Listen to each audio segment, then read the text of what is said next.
Hello everyone, welcome back to our session. So we are moving on to the new chapter, which is the state executive. So this is highly comparable to the union executive, which we have already completed, and we did the president, the prime minister and council of ministers under the union executive. The same way, in the state executive, we will cover the governor, the prime minister and the council of ministers in the states. So we will begin with the governor. Now, see, governors are actually heads of each states. So he is the executive head of the state administration in India. So he is actually a representative of the President of India. So he represents the president in the states. And he is also a link between the center and the state. So he has a dual role or two roles to play. One, as the representative of the President of the India, and two, as the constitutional head of the particular state. And apart from this two roles, he acts as a link between the center and the states. Now, governor is appointed by the president, and this is in fact done on the advice of the prime minister, who heads the council of ministers. So president cannot appoint anybody of his liking as the governor. So president appoints the governor of the state only on the recommendation of the council of ministers headed by the prime minister. So the truth is that the governor is the nominal or a titular head of the state. Just like we saw that the president is only a nominal or a titular head at the center, the same way at the state, governor is only a nominal or a titular head. And the real executive powers are vested in the council of ministers headed by the chief minister of that state. So this is highly comparable to the union executive. So when we discuss each and every point, you will notice that we had discussed the same point under the union executive.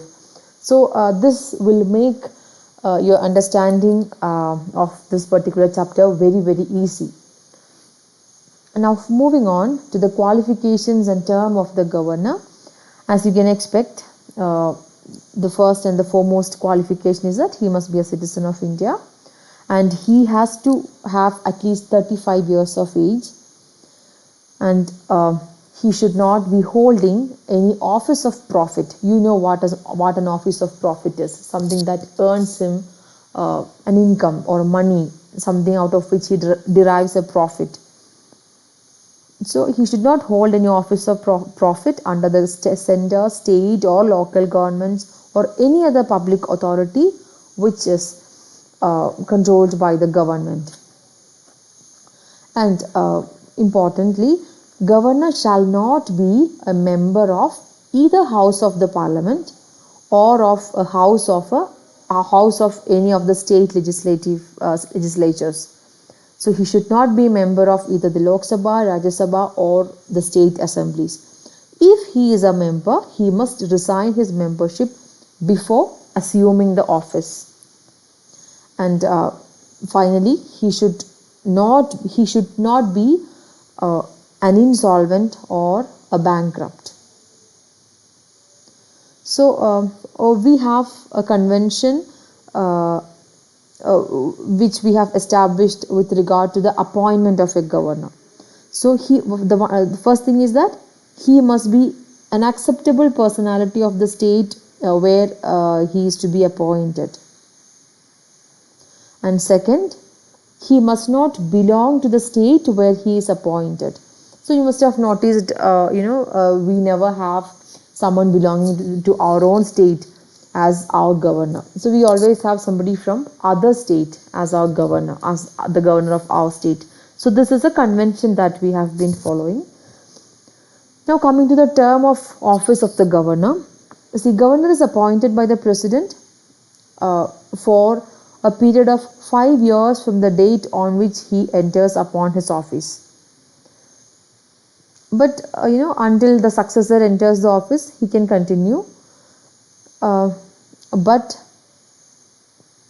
constitutionally, he holds office during the pleasure of the president, and he does not enjoy any constitutional security.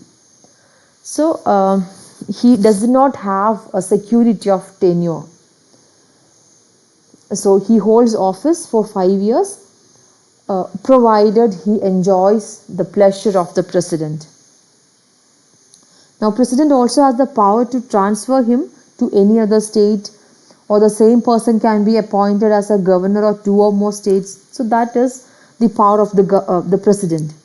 Now, president has the right to remove or dismiss the governor from office at any time. So that is also possible. Governor also has the right to resign from his office before his term expires, and now this he does by writing to the president, addressing his resignation to the president.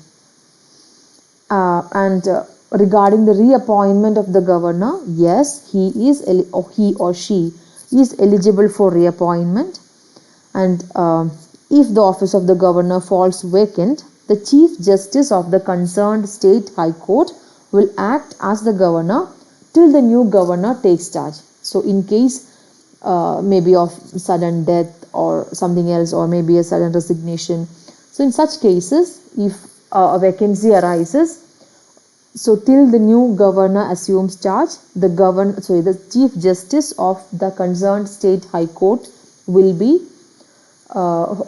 in charge of the office of the governor. Now, coming to the privileges and immunities of the governor, number 1 is that the governor is not answerable before any court of law in the discharge of his official functions. So, if he does something to discharge his official function, he is not answerable before any court of law.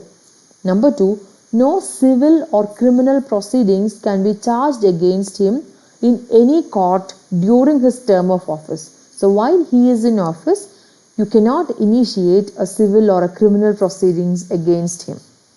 And finally, number 3, he shall not be arrested or imprisoned during his tenure of office. So all these privileges and immunities he enjoys while he is in office, while he is still in his tenure, and not beyond that. Now, coming to the powers of the governor, let's do the executive powers of the governor. So as you know, he is the constitutional head of the state. So being the constitutional head of the state, the constitution itself has given him certain powers. So there are executive powers, legislative powers, financial, judicial and discretionary powers. You may relate all these powers to the powers of the president. Most of these powers are relatable to the powers of the president. So let's take up the powers one by one. To begin with the executive powers of the governor. The executive power of the state shall be vested in the governor, who is empowered to exercise them either directly or through the officers subordinate to him. So this is what the Constitution says. The Constitution says executive power of the state shall be vested in the governor. So just like the executive power of the union is vested in the president, in the case of the state, you have the executive powers vested in the governor. Now, governor is empowered to exercise them either directly or through the officers subordinate to him. Again, the Constitution says the governor will be helped or advised by the Council of Ministers headed by the Chief Minister. So these are all comparable to the President. Now, moving on to the executive powers one by one. Number 1, all executive actions of the state are formally taken in the name of the governor. And second, as the head of the state, the governor appoints the chief minister and other ministers and they hold office during his pleasure. Now,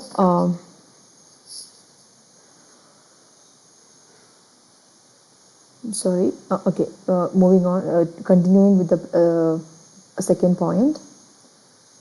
It is the governor who appoints the chief minister, and on the advice of the chief minister, other ministers are appointed, and they all hold office during the pleasure of the governor. So here, pleasure of the governor will indirectly mean the confidence of the house. Now, the next executive power is that the governor can seek any information relating to the administration of the state and proposals for legislation from the chief minister. The government can ask the chief minister to produce information regarding various administrative matters of the state. Now, the governor also has a constitutional responsibility, the chief minister has a constitutional responsibility to communicate to the governor all the decisions of the Council of Ministers. The next executive power is that all major appointments in the state are made by the governor. So this includes appointments of the Advocate General of the state, the chairman and members of the State Public Service Commission, and the election commissioners of the state, etc. The next point is that he can make rules for the convenient conduct of the business of the state government. And then next executive power is that the governor can recommend the imposition of president's rule in the state. So it is on the written recommendation of the governor that the president's rule is imposed in the state. So in the time of state emergency or president's rule, the governor enjoys vast powers because he is a representative or agent of the president. So in that sense, he enjoys a lot of powers, very vast and extensive powers when president's rule or state emergency is imposed. And this is done on the basis of a written recommendation from the governor. And then finally, the postings and transfers of all India service personnel working in the state are regulated by the governor. So these are the major executive powers of the governor. So in the next session, we will see the legislative, financial, judicial and discretionary powers of the government. This is all for today's session. Thank you.